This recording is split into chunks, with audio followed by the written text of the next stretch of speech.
Meanwhile, a major decision on the future of a popular social media site is in the hands of lawmakers.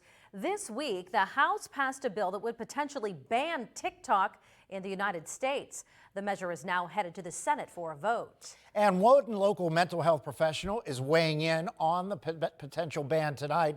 Our Caleb Yager joins us live in the studio. Caleb, what did he have to say? What did you learn today?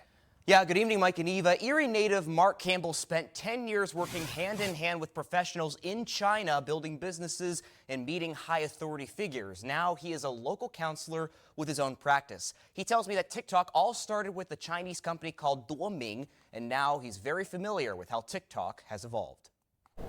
Mark Campbell's work has taken him all over the world. I ended up developing a company, and we got involved in aerospace and nuclear fossil fuel. This guy here is the assistant ambassador. Campbell browsing through old photos of his time in Asia. He spent 10 years living in China, becoming fluent in Mandarin and learning all the ins and outs of the Chinese culture.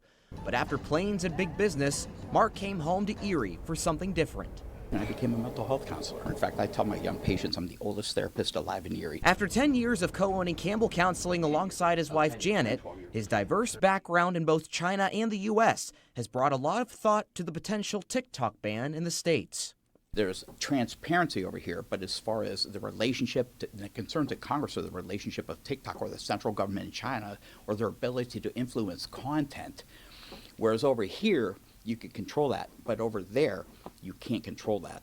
From his counseling side, Mark says he now mostly works with high schoolers having issues with social media. I have young people that are doing 8 hours a day, every day on TikTok. I have people come in and they say, Mark, I don't know how to talk. I'm very awkward. Concerns of misinformation, comparison, screen time are just a few things that Campbell says are making it difficult for young people to live in today's world. And if you're a parent and you think it's acceptable for your 10, 11-year-old to access anything on TikTok, then you have to make that decision as a parent. Otherwise, parents have to be involved and you have to regulate what your children are watching.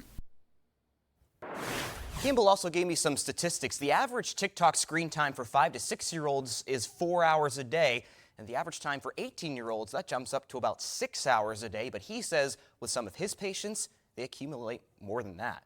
Live in the studio, Caleb Yager, Erie News Now.